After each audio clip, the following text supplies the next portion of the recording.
Konnichiwa! A day in my life as a small business owner. For today's video nga ay mag-isa nga na naman tayo magbubukas ng pwesto. Absent nga kasi yung isa kong angels at yung isa naman ay nagchat nga sa akin na malilate daw siya ng bahagya't ontet, may importante nga siyang gagawin. Kaya nga ang sinabi ko ay okay lang, mauna na nga rin ako sa pwesto. Dito nga ay pupunta na nga ako sa pwesto at wala nga yung service ko, kaya nga magpapahatid nga ako sa tito ko. Ang sasakyan nga namin dyan ay sasakyan nila Tita Eva. And yung tito ko ay sobrang bait nga na yan. Isang sabi ko nga lang dyan palagi, hinahatid niya nga rin ako. Kahit noon pa man, magpapahatid ako sa sakayan dito sa amin sa Luna. At may kailangan nga akong ayusin sa Kabanatuan. Si Tito nga lagi yung naghahatid sa akin. Madalas kasi si Tatay ko busy lagi sa pagbabiyahe. Dito nga ay malapit na nga tayo sa pwesto at ayan nga tanaw na tanaw ko na nga yung pwesto. At ayan nga be, mag-isa na naman tayo. Pauwi na nga rin yung tito ko niyan. At pakilala ko lang din sa inyo, single yan be, ligawan nyo na. Hoy, hindi kayo mangliligaw.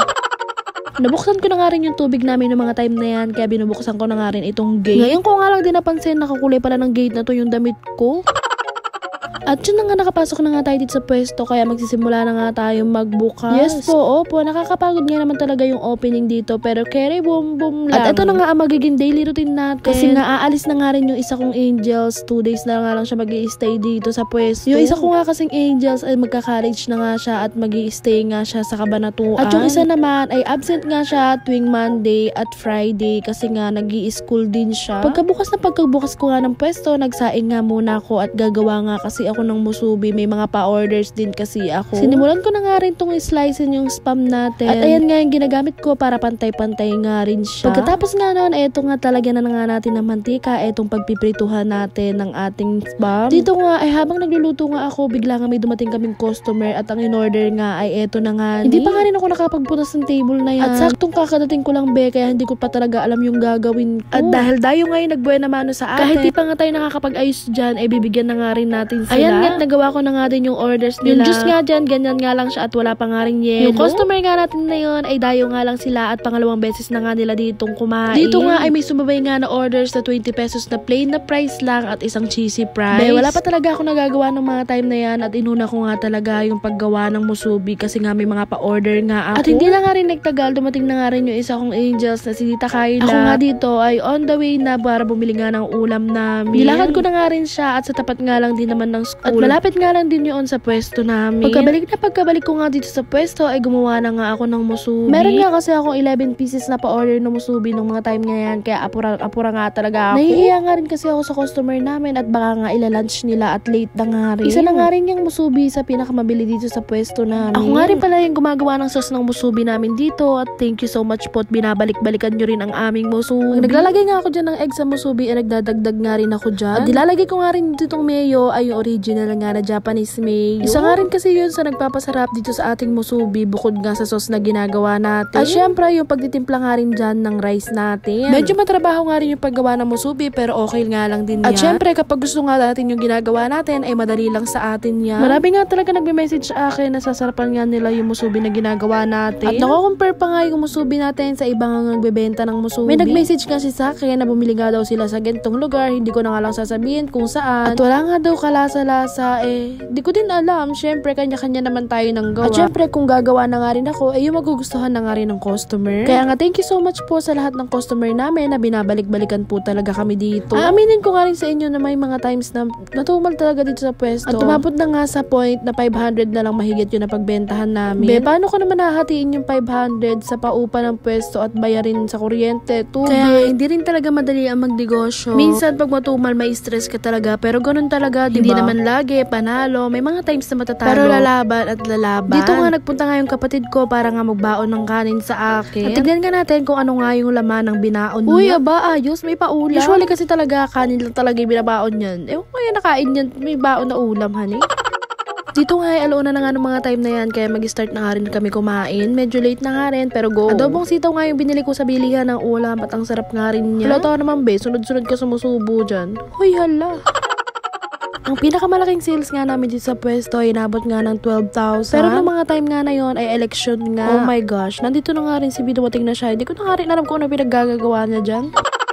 Nagawa nga rin pala ulit ako ng musubi dyan at naubos nga yung ginawa ko. At ito nga ginawan ko nga rin si B. Special yan, B. Dahil special ka sa akin. Dito nga naisipan ko na nga rin idikit yung mga picture na to kasi matagal na nga siyang nakatabi dito sa pwesto at hindi na nga madikit-dikit. Kaya nga eto, kami na nga gagawa at ididikit na nga namin siya. Kunti na nga lang din ay mapupuno na nga yan. Well, ididikit ng correction tape at si B nga yung taga-dikit sa tarpaulin. Shoutout nga sa dalawang to at ayaw talaga mag-focus ng camera sa kanila. O siya, bahala kayo dyan. At eto naman din yung customer namin na malayo pa nga rin sila dito sa amin sa kabilang barangay nga at 2 beses na nga rin sila kumakain dito sa pwesto. Ito nga hindi na nga rin nagtagal, meron na nga rin kaming bagong pa-order. Ito nga may nag-order sa amin na 3 buy one take one na hamburger. At ito nga ay take out lahat. Marami pa talaga akong pangarap dito sa pwesto. Gusto ko nga talaga na mas gumanda at mas umayos nga siya. Syempre alam naman nating lahat na kapag maganda ang pwesto mo ay pupuntahan ka ng customer bukod sa masarap na nga yung mga binebenta nyo. Sa ngayon nga po sa mga customer natin, pagpasensyahan nyo na nga po muna yung pwesto natin at hindi pa nga po siya totally Sana okay. Sana nga kapag nagkapera na nga tayo, sana nga maayos at gumanda na nga rin tong pwesto natin. Dito nga umuwi nga muna ako ng bahay para nga magpalit ng short at nakapalda nga ako nung mga time na to. So dahil hindi nga ako sanay magpalda at naiirita nga ako kaya magpapalit na nga lang ako ng short. Ito nga si tatay pagdating ko sa bahay akala niya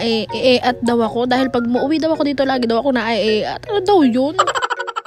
Ang sabi ko nga kay Ate Jay na hindi po ay magpapalit nga lang Shoutout ako. Nga kay nanay, siya nga yung bantay dito sa tindahan. Lagi naman, di ba nay? Sino pa nga ba kasi?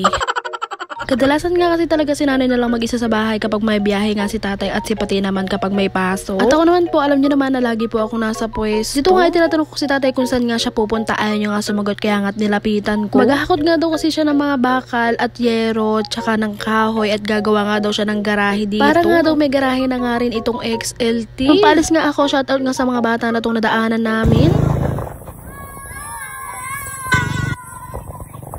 Pagkabalik ko nga dito, nandito nga yung inaanak ko na sobrang bait nga, tinatawag niya nga ako Ninang, tsaka bigla niya nga akong aakapin. At eto na nga, gagawa nga na naman tayo ng bagong pa-order na. At shoutout nga rin sa mga bata na to na sinundan nga talaga ako para nga manghingi ng sticker. Meron pa nga rin nagbibideo sa akin dyan at naka-flash pa nga yung cellphone niya. Be, ang liwa-liwanag, be.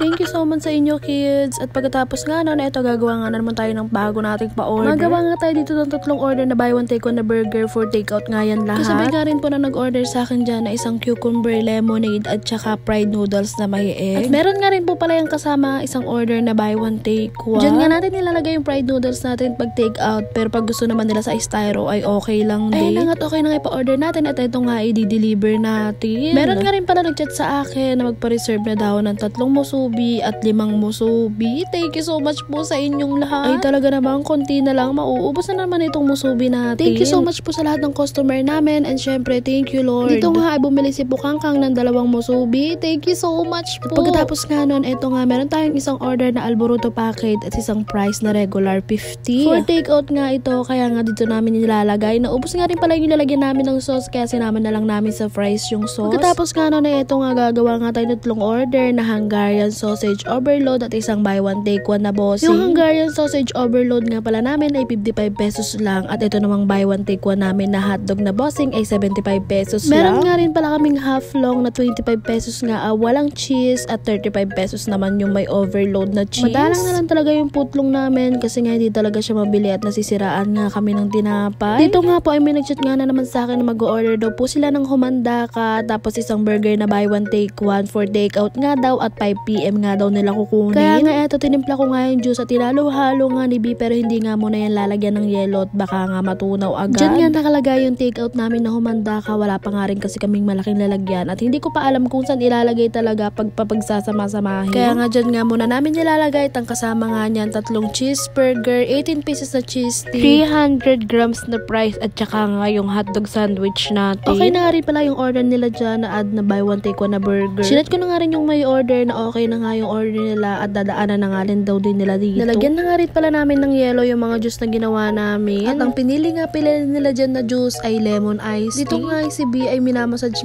na nga ako. Ay talaga naman, thank you so much talaga. Nakaka-relax. Talaga naman, mawawala lahat ng pagod, pangangalay, lahat-lahat B. Thank you so much sa'yo. I love you. At eto nga, hindi na nga rin nagtagal. Meron nga na naman kaming pa-order. Ang order nga ng customer dyan ay isang humanda ka, dine-in, tsaka nagpa-add nga sila ng isang peraso na hotdog sandwich. O diba, nakakadalawang humanda ka na tayo for today's video. At thank you so much po talaga sa inyo sa pagpili ng Ate Pat's Food Hub sa inyong pagmemeryendahan. Talaga namang sulit na nga rin ito. Good for 5 to 6 person na nga rin niya. Magkakaibigan nga yung may order sa amin na to. Kaya thank you so much nga sa inyo. Pansinin nyo nga na matatakpan na talaga itong harap namin sa dami nga ng menu namin. At announcement nga din pala na magkakaroon na nga rin tayo dito ng rice meal. Ipopost ko na nga lang din kung kailan nga iyon at magkakaroon na tayo ng mga silog-silog. At syempre yung mga afford lang ng mga customer natin yung mga presyo ng tinda natin. Eto nga hindi na nga rin nagtagal. Gabi na nga nung mga time na to at nagsarado na nga kami. Na sold out na rin kasi talaga yung tinda namin and thank you Lord. At pagkatapos nga nun pag uwi ko nga dito sa bahay, nagawa nga ako ng hotdog sandwich dyan para nga kay nanay at tatay. Yan na nga rin kasi yung last namin. At pagkatapos nga nun eto fast forward nandito nga kami sa bayan ng Natividad. Napapunta nga ng Mamerto para nga matikman itong seafoods dito.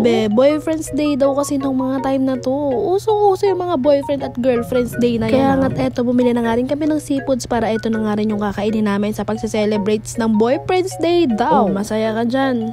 Masaya yan. Diba? Tinake out nga din namin at dun nga daw namin kakainin sa kanila. Oo, sa bahay nila B. Akala ko nga kasi girlfriend's day lang ang meron nung August 1. Abay, Diyos mayo marimar, August 3 pala boyfriend's day. Di wow. Nandito na nga rin kami sa bahay nila. Medyo maaga pa talaga ng mga time na to. Nasa 7 pa lang mahigit. Dito na nga kami magdi-dinner at sabay-sabay nga kami ng mga bata. Ito nga tinatawag na nga namin si Bunso at si Chut para nga sabay-sabay na nga rin kami kumain. Ay talaga naman mapapakain ng hapunan itong mga batang iri. May seafood! May seafood! May seafood. Wow! May seafood. Ulit. Yak na!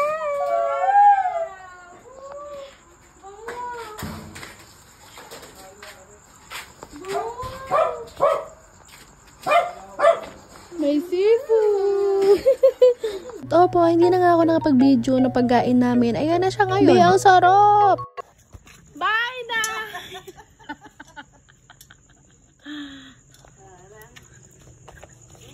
At pagkatapos nga na eto nga, umuwi na nga ako. Hinatid na nga ako ni Bing. Busog na naman ang person. Bye-bye!